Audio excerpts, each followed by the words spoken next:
It's the name of a famous method. In this method, you set goals for yourself on a daily or weekly. You start to put cross to the days on which you have reached your goal. You make a chain with these crosses and you don't give up. You don't break that chain. But you have a problem.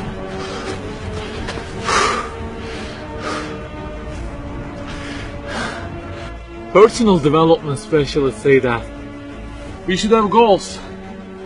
You know, they say like, don't sleep more than 6 hours, learn a language, finish a book every week, don't stop, always run, don't give up on your dream, don't break the chain. Okay, I don't object to them. I also have a table and put crosses on it every day and go after many goals, no problem.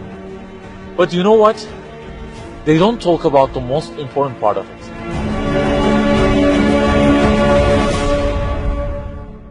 Let me give you a simple mathematical example.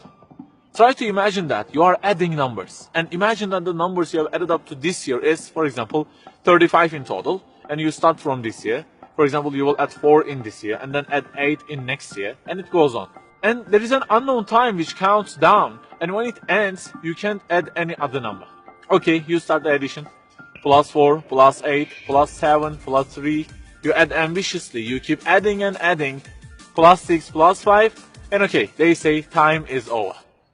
Then you realize that you have added the numbers into a giant parenthesis, and there is a zero multiplication at the end of it. It wipes out all the numbers you have added all those years, and the result becomes 0. Of course, you are disappointed. All your efforts have been wiped out by the 0.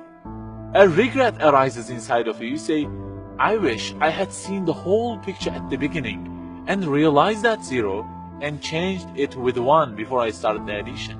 I think you got the point. Okay, guys, you may have goals for this year and afterwards. Learning a language, finishing a book every week, increasing your monthly income to $15,000, not sleeping more than 6 hours, etc. But for what? For what do we set goals exactly? Why don't we break the chain?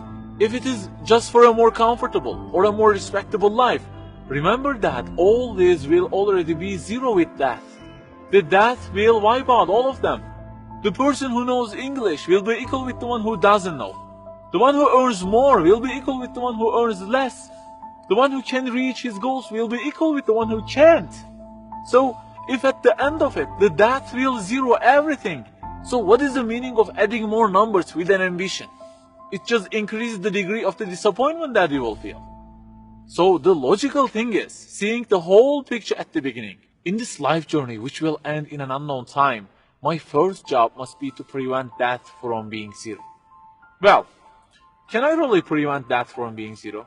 I mean, since everything will leave my hands and will be lost, is there any other way that would transform them into something eternal? I mean, isn't there any kind of stamp for eternity that would impress all of the things that I possess and say, look, there is a seal on them and you can't wipe them out, okay? They will remain forever. The only one to say such a thing is the owner of the everything. And he says, كُلُّ شَيْءٍ هَالِكٌ. Everything, the languages you learn, the money you earn, the books you read, everything will be perished, إِلَّا وَجْهَهُ, except their way towards Him.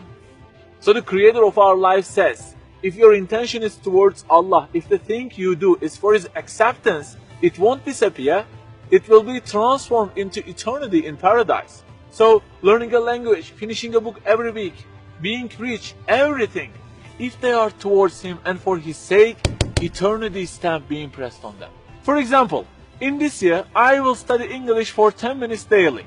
For what?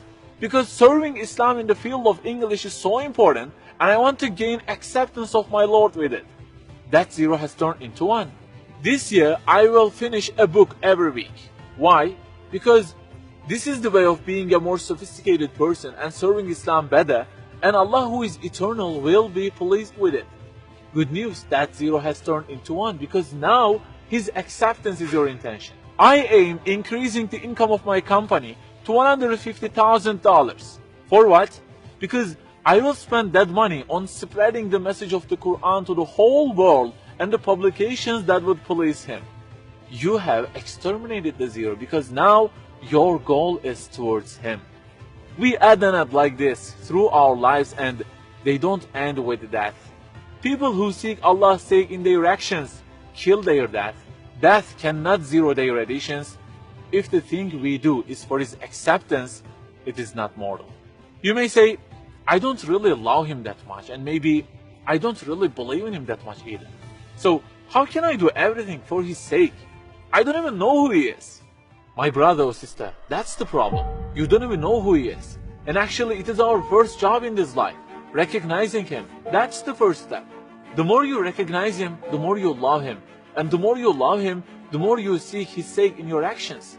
So learn about him. Who made you? What does he want? Why does he give you such a billion things in each day? Read, find out. Turning the zero into one is a lifelong process. Start at the point that you are missing and try to fix it. Like the specialists say, don't break the chain, but keep the chain to gain his acceptance. Run, but run to be eternal. An unknown time counts down, and before starting to add the numbers, the first thing you have to do is to remove that zero. Otherwise, everything you added will be wiped out.